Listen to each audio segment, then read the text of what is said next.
serem dessa forma. Amém?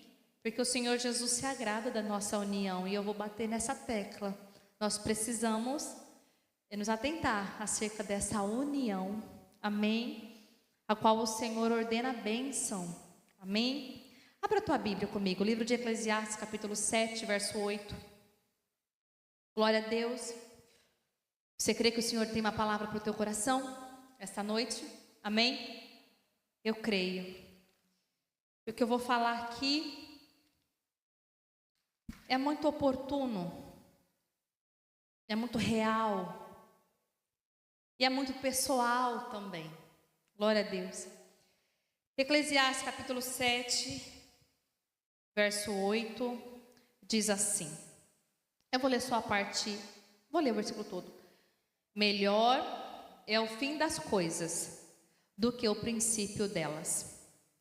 Melhor é o longânimo do que o altivo de coração. Amém? Os irmãos podem se assentar. Glória a Deus. Melhor é o fim das coisas. Melhor é concluir as coisas. Melhor é o final das coisas do que o início delas. Por que isso? Por que aqui Salomão está mencionando que o final é melhor do que o começo? Há muitos anos, eu não vou falar quantos anos, que eu ouvi esse versículo pela primeira vez. E eu nunca mais esqueci. Glória a Deus. E quanto mais a gente lê, ainda que seja a mesma mensagem, a mesma palavra, o Espírito Santo que quer nos conduzir à novidade de vida, sempre tem uma revelação pessoal. O Espírito Santo sempre tem algo para revelar ao teu coração quando você se debruça a meditar na palavra. Não desmerecendo o verso, mas se você ler o Salmo 23, ainda que você conheça de trás para frente, em uma determinada ocasião, esse Salmo 23 vai te fortalecer. Não é verdade?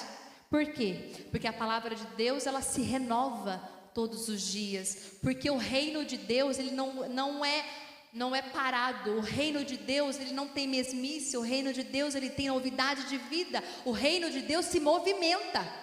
Então é impossível caminharmos com Deus ou nos alimentarmos na palavra e sempre achar que é a mesma tradução, que é a mesma conclusão, que é a mesma revelação. O Espírito Santo sempre vai te levar a um lugar novo. E é sobre isso que eu quero falar com você esta noite.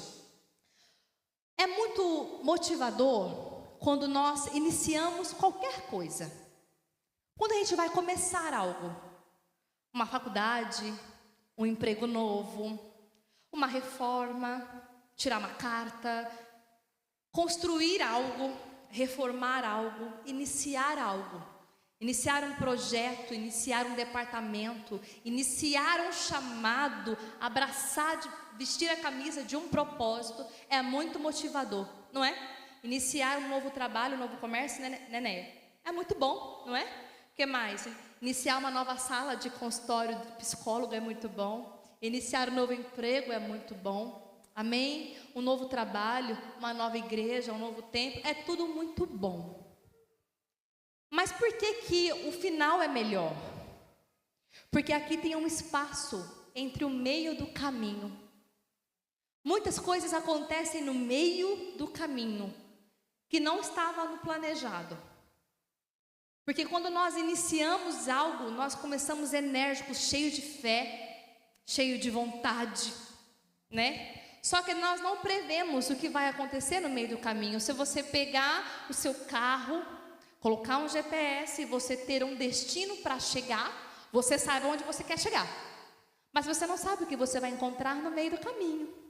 De repente o sinal do GPS se perde, de repente o pneu fura, a gasolina acaba, o carro precisa de uma manutenção. Muitos imprevistos podem acontecer no meio do caminho. Se você iniciar uma faculdade, pode ser muito bom. Iniciar uma faxina, talvez nem tanto. Por quê? Porque eu vou citar aqui um exemplo muito simples, mas tudo que a gente começa bem, não é verdade? Aí no meio do caminho vai cansando, vai pesando. E iniciar uma faculdade parece mais recompensador do que iniciar uma faxina. Embora nós precisamos começar. Amém? As mulheres vão me entender. Nós precisamos começar, ainda que a gente olhe que tem muita coisa para fazer. Há uma necessidade que nos move a fazer, mesmo que não queiramos. Não é verdade? Porque precisa ser feito. O que nos desmotiva é que amanhã a gente vai ter que fazer de novo. Não é verdade? Por quê? Porque não acaba, né? Mas independente da recompensa, a gente precisa começar. Amém? E a nossa vida com Deus é da mesma forma. A nossa vida com Deus, eu até ouvi hoje alguém comentando sobre que um novo convertido, quando ele aceita Jesus, ele está no auge do seu primeiro amor. E eu não bato muito nessa tecla acerca do primeiro amor, porque nós temos que com 20, 30, 40, 50 anos permanecer no primeiro amor. Amém? Mas uma pessoa que se converte recentemente tem um encontro com Deus, uma experiência com o Senhor, ela está enérgica, está cheia de vontade. E muitas das vezes, quem já vem de berço, já vem de uma história, já vem de um ministério há anos, e já está no meio do caminho, você pode perceber, não tem a mesma motivação. E é errado? É errado? Não é errado. Nós precisamos nos lembrar acerca da nossa humanidade. Amém? E a palavra do Senhor, ela é muito clara acerca disso. O que nós fazemos então, quando nós estamos no meio do caminho? Um outro exemplo nós podemos aplicar acerca da nossa família. Os casais, os namorados, quando se unem, noivam e casam, planejam o casamento, fazem uma festa linda, aquele vestido embalado a vácuo, a maquiagem está em dia, não é verdade? Casamento é maravilhoso. Só que durante a caminhada, aí você realmente vai conhecendo a pessoa, convivendo junto, não é verdade?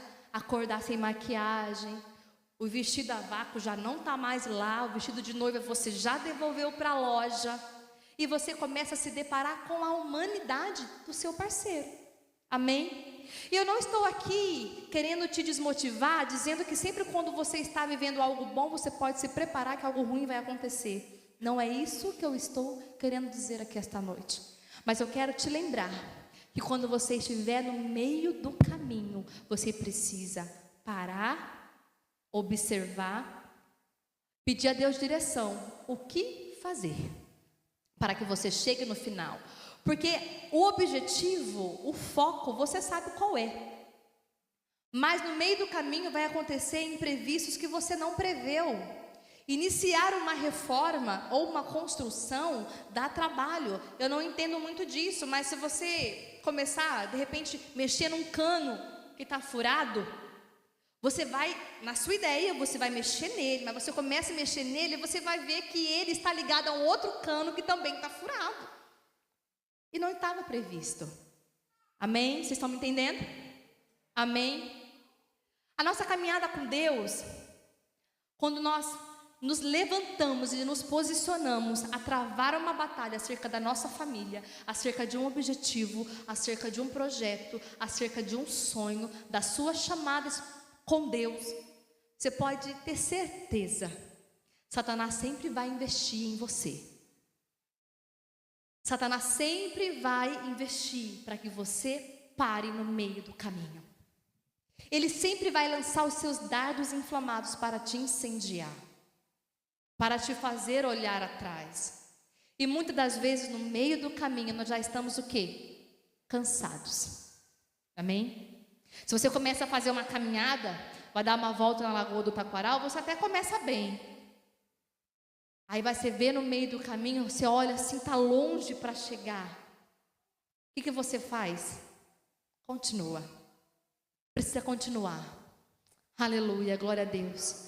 Só que no meio da caminhada, da nossa vida com Deus, nós vamos nos deparar com a nossa humanidade, nós vamos nos deparar com conflitos, nós vamos nos deparar com desânimo, nós vamos nos deparar com decepções, nós vamos nos deparar com batalhas internas, crises internas, nós vamos nos deparar com questionamentos, nós vamos nos deparar com o silêncio de Deus. Abra a tua Bíblia em Marcos capítulo 4, verso 35.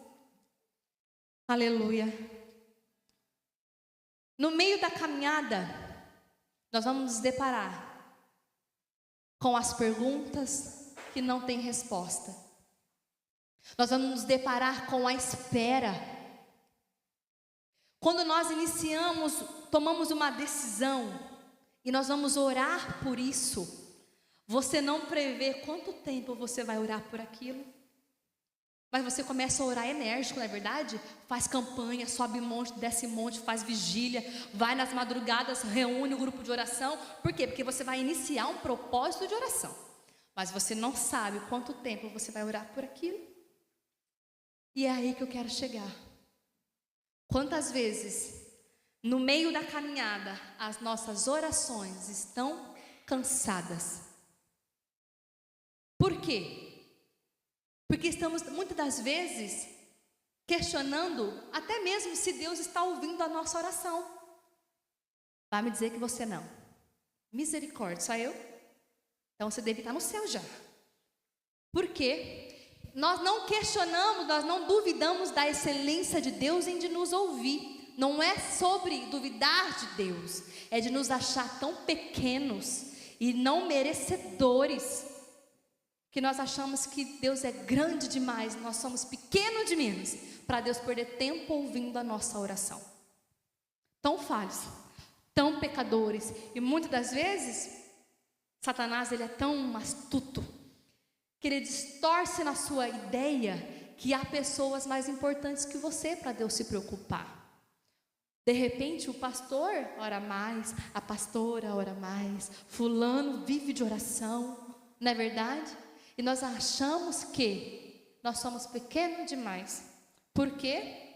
Porque Satanás coloca na cabeça das pessoas que a intimidade com Deus está ligada a um departamento, a um cargo, a uma função, a uma hierarquia, e isso não existe.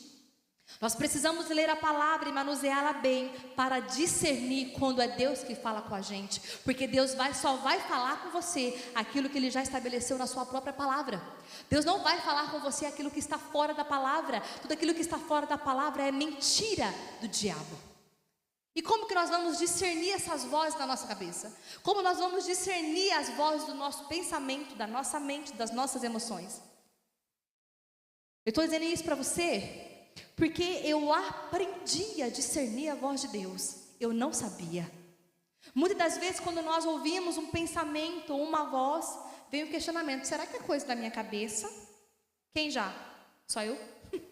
Será que estou ouvindo coisa? Ah, é demais, não. Pensei alto, não, nada a ver, né?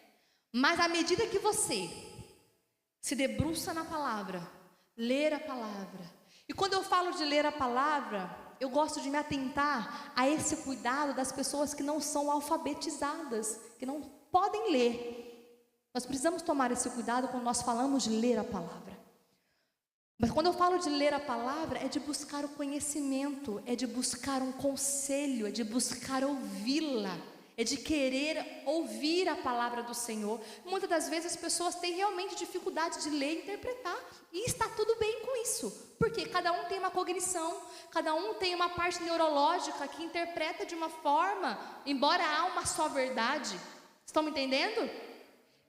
Independente de formação, independente de qualquer coisa, eu me refiro a querer buscar um conselho de Deus na palavra.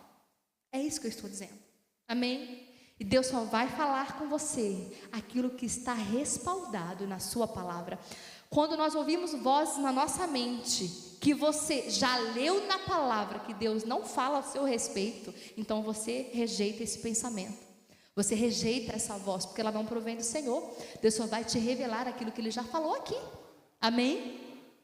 E por que eu estou dizendo isso, Raquel? Porque no meio do caminho, Satanás ele é astuto. E ele sabe planejar muito bem aonde Ele quer que você vá, por qual caminho você vai para você sair da rota. No meio do caminho nós estamos muitas das vezes tão famintos, tão cansados, tão sedentos, que nós nos alimentamos de qualquer coisa. Satanás, esperto, né? Astuto, sim. Nós não podemos negligenciar a sua astúcia. Isso significa que nós temos que ser prudentes e atentos, porque Satanás vai colocar diante de você uma mesa posta para você se alimentar quando você estiver no meio do caminho. E se você estiver inseguro, confuso, com medo, você vai confundir as vozes do seu pensamento. Amém? Nós precisamos buscar em Deus a graça e o discernimento para discernir a voz dele quando nós estamos no meio do caminho, porque Satanás vai querer fazer a gente voltar para trás e achar que o objetivo está longe demais. Satanás vai fazer você achar que um sonho é grande demais para você. Ele vai querer achar que ele pode mudar o plano de Deus na tua vida. A promessa que ele já fez na sua vida é imutável. Nada muda, mas ele vai querer te confundir. Aleluia. Vamos para a palavra. Marcos capítulo 4, uma passagem conhecida. Vamos lá, verso 35 diz assim: E naquele dia, sendo já tarde, disse-lhe Jesus, né? Passemos para outra margem. E eles, deixando a multidão, o levaram consigo, assim como estava no barco. E havia também com eles outros barquinhos. E levantou-se grande temporal de vento e subiu as ondas por cima do barco, de maneira que se enchia de água. E ele estava na polpa, dormindo sobre uma almofada. E despertaram-no dizendo: Mestre, não te importa que pereçamos? Jesus estava na proa do barco, dormindo. Quando eu quero falar de dormir, eu quero falar de silêncio. Eu quero falar sobre o silêncio de Deus. O quanto o silêncio de Deus nos perturba. Esse é o tema da minha mensagem. O silêncio de Deus. Lidar com o silêncio é lidar com a espera. E esperar dói. Esperar cansa, esperar enfada, e esperar nos faz questionar a nossa fé, esperar uma resposta, esperar uma providência, esperar uma porta aberta, nos faz entrar em conflitos com nós mesmos e até mesmo com o próprio Deus.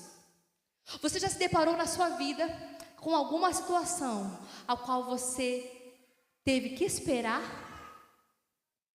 E eu não estou falando de esperar de um dia para o outro, estou falando de uma longa espera. Lidar com o silêncio de Deus. Antes de Jesus entrar nessa passagem que nós lemos aqui, Jesus estava falando muito com os discípulos acerca das parábolas. Inclusive tem até um verso que eu não destaquei aqui, no capítulo 4 e o verso 34. Preste atenção, amém? Deixa a Esther adorar ali, ela já tem que se acostumar. Capítulo 4, verso 34 diz assim: E sem parábolas nunca lhes falava, porém tudo declarava em particular aos seus discípulos. Eu achei isso tão precioso, porque Jesus sempre fazia questão de responder. Jesus sempre fazia questão de explicar, de desenhar para os discípulos entenderem. Amém? Só que nesse contexto aqui da tempestade, Jesus estava dormindo.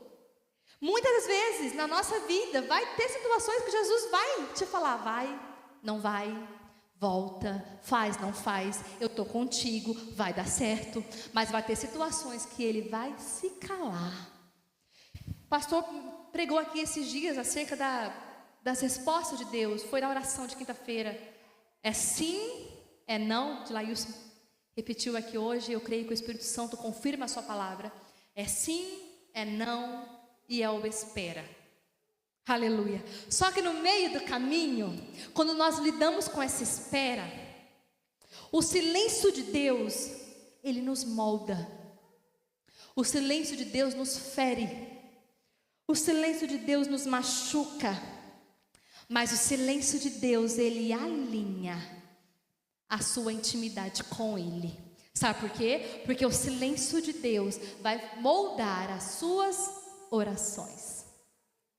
Ah, querido, amém. Mas não é fácil.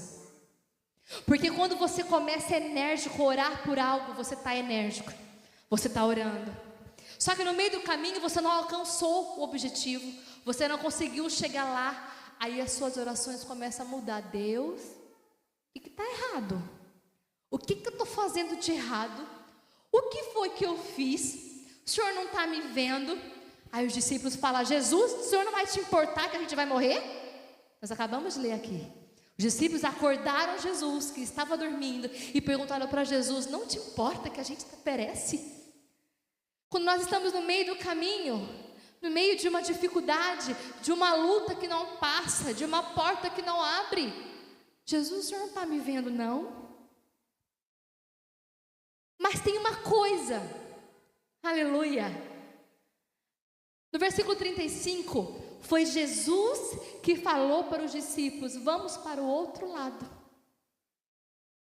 Os discípulos estavam sobre a ordem de Jesus, não estavam? Estavam seguindo uma obediência. E por que sobreveio a tempestade? Eu achei isso assim tão perturbador, interiormente falando, na minha alma, no meu espírito. Porque, queridos, estar em obediência e andar numa vida com Deus não vai nos poupar de tempestades.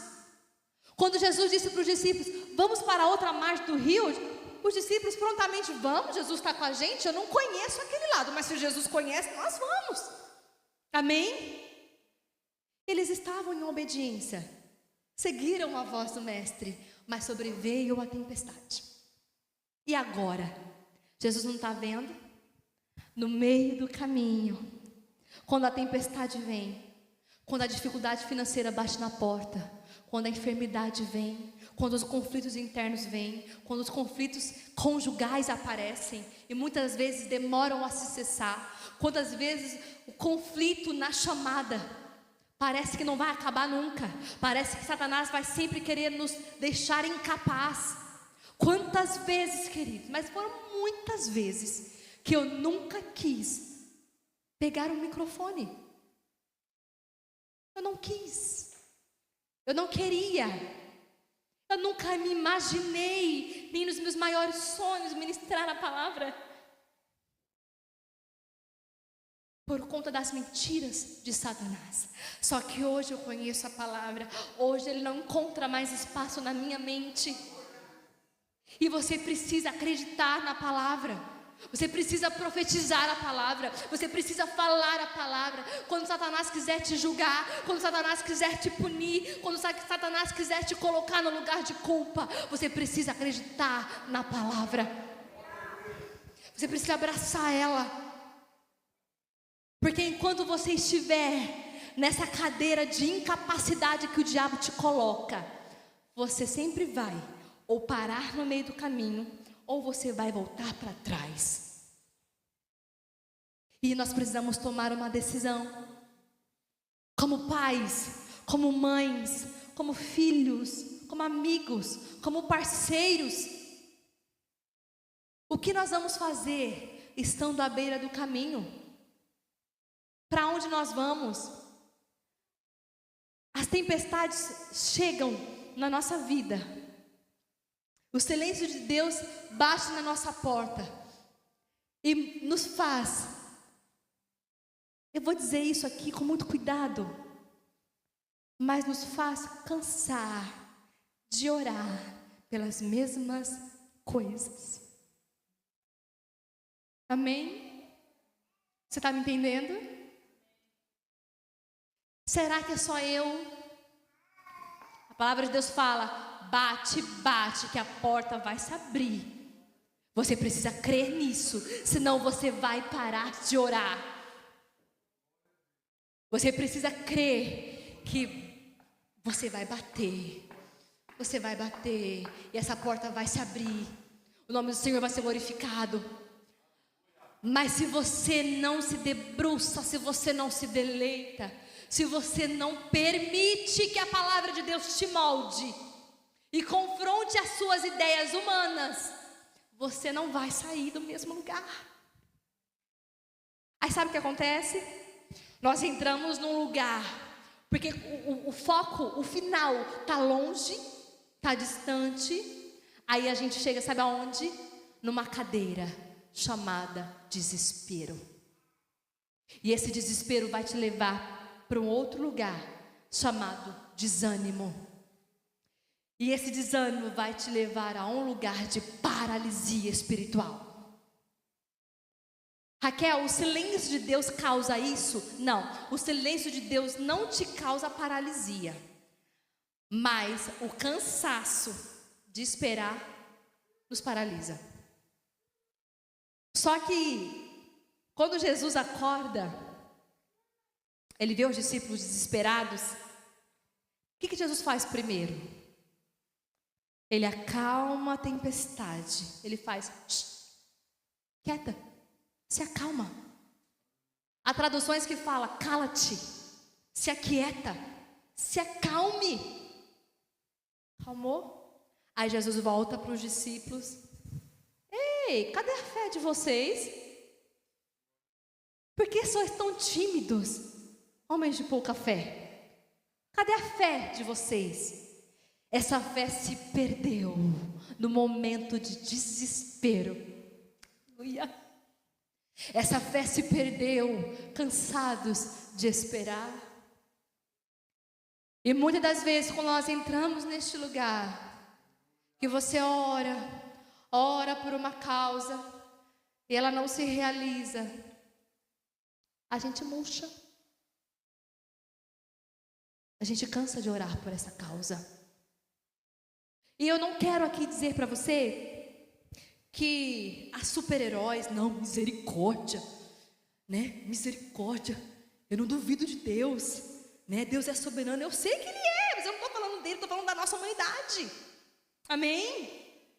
Porque é a palavra de Deus que vem confrontar esse pensamento, é a palavra de Deus que vem confrontar a nós mesmos todos os dias. Aleluia, glória a Deus. Jesus acalma a tempestade, depois Ele volta para os discípulos. No seu momento de desespero, Jesus te entende. Ele poderia ter falado para os discípulos, porque eu fiquei me perguntando isso, né? Vai lá, vou fazer igual fez com Pedro. Vem sobre cima das águas, Pedro.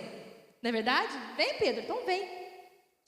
Pedro diz para Jesus, se és tu mesmo, manda ir até o Senhor que eu vou. Jesus falou, vem, Pedro.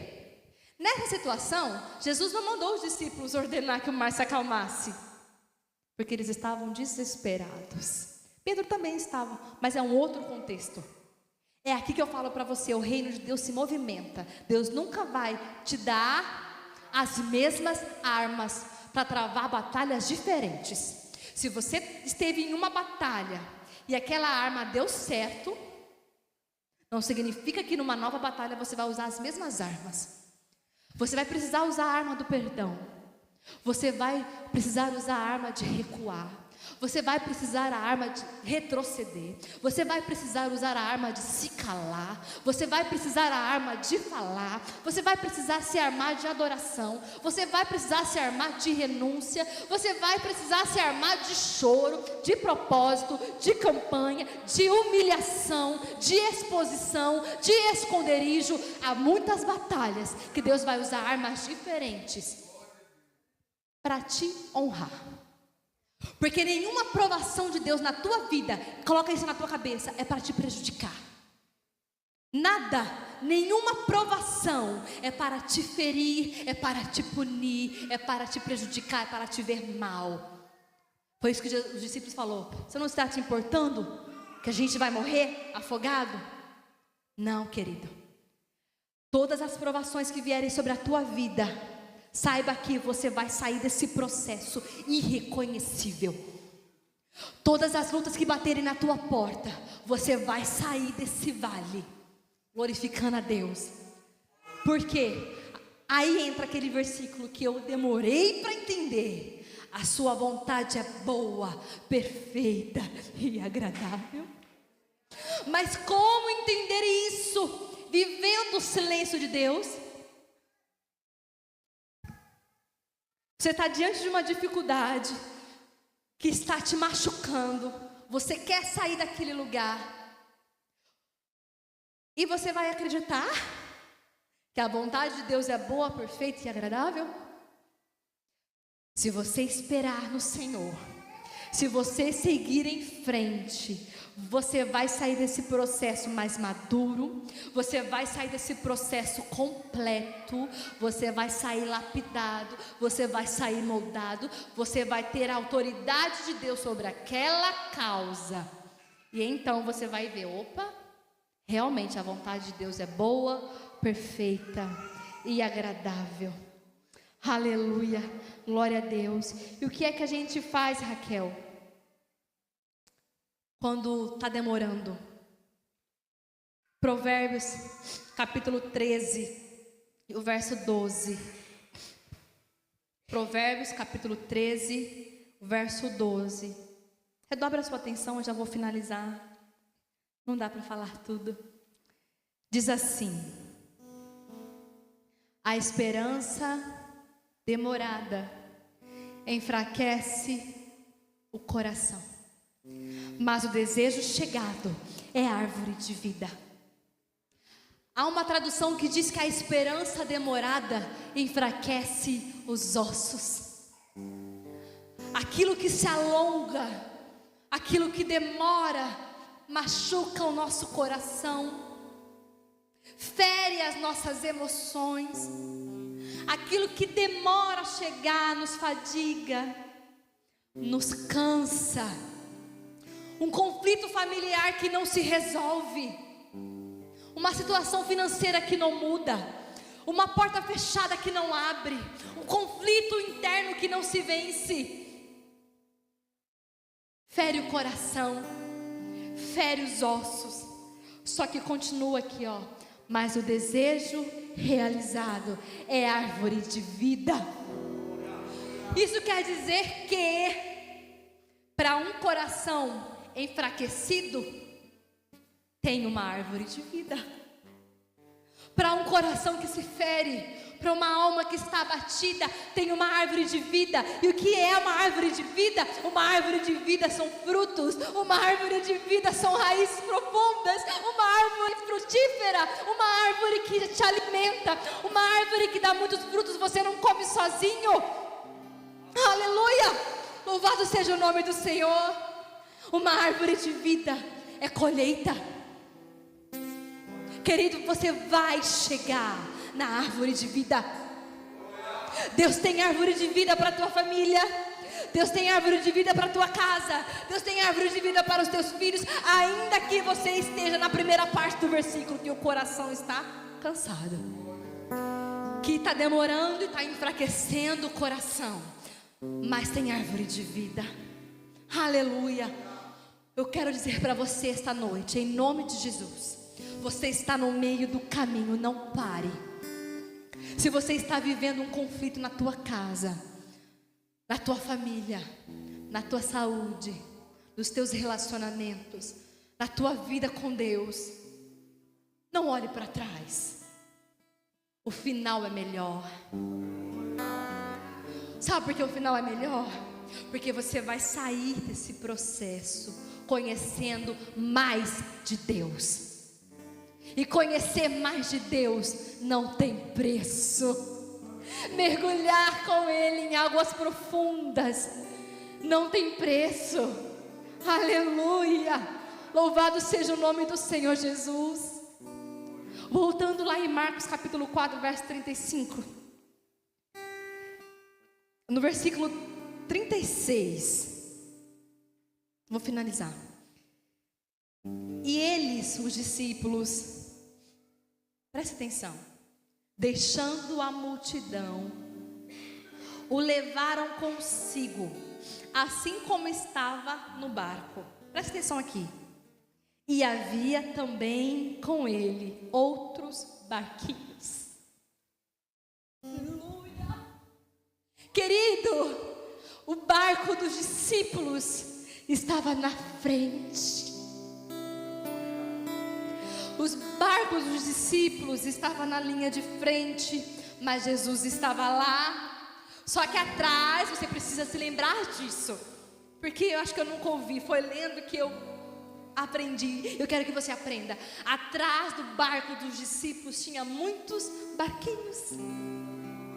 Você precisa se lembrar que o teu filho te observa. Você precisa se lembrar que no seu trabalho tem alguém que te observa. Você precisa se lembrar que ao seu redor tem pessoas que te seguem. Você precisa se lembrar que há pessoas seguindo você e você não pode parar. Aleluia! Oh,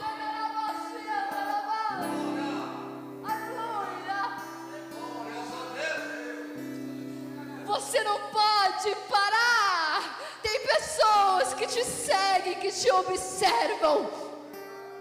E isso não é para que você mantenha uma postura porque tem alguém te olhando, não. Porque eu sou muito contra você manter uma pose só porque alguém te olha. Não, querido. Se eu tiver que desabar, eu desabo. Se eu tiver que falar, eu falo. Eu sou assim. E eu estou entendendo que Deus me quer desse jeito. Se eu tiver que falar, eu falo. Mas você precisa se lembrar que atrás de você tem pessoas que estão se arrastando num barco menor que o seu. Você precisa se lembrar que tem famílias, tem pessoas, tem seus filhos, tem seus amigos, tem seus vizinhos, tem departamento, tem ministério, tem obra que está esperando você parar. E se, vamos conjecturar, e se os discípulos não tivessem despertado Jesus? E se eles se esquecessem que Jesus podia acalmar a tempestade? Porque se eles se acordaram Jesus, é porque eles sabiam que Jesus podia fazer alguma coisa, amém? E se você esquecer que Jesus pode acalmar a tempestade? E se você esquecer que Jesus está dormindo, mas Ele está lá?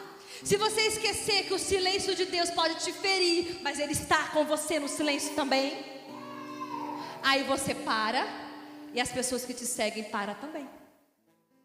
Aí o seu barco afunda, e os teus filhos se afundam, o seu trabalho, tuas finanças, as pessoas que estão ao seu redor. Aí eu te pergunto, ou você se pergunta, o que é que eu tenho a ver com essas pessoas? Querido, o reino de Deus são pessoas. Pessoas difíceis, pessoas indigestas, só que te seguem. O reino de Deus são pessoas que precisam conhecer o amor de Deus através de você. Pessoas que vão seguir Jesus, vendo a tua fé, vendo a tua perseverança. Aleluia. Se eu não me engano, Tiago, o livro de Tiago, no capítulo 1. Aleluia, eu não anotei aqui, mas eu quero falar sobre isso rapidinho.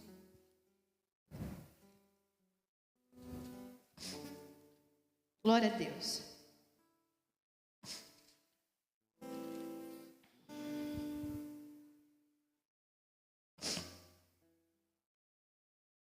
Aleluia.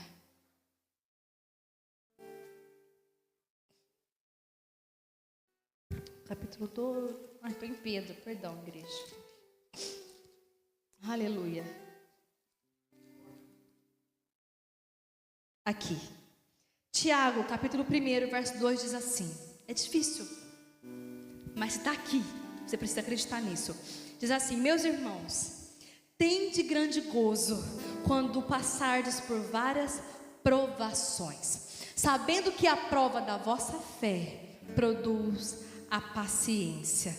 Aleluia. Tenha, porém, a paciência, a sua obra perfeita, para que sejais perfeitos e completos, sem faltar em coisa alguma. Aleluia.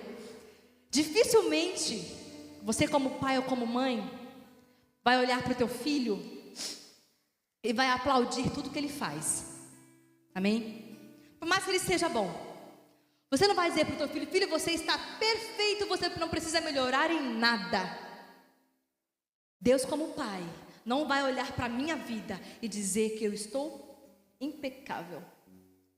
Deus não vai olhar para a tua vida e dizer: olha, muito bem, você está de parabéns, continue assim.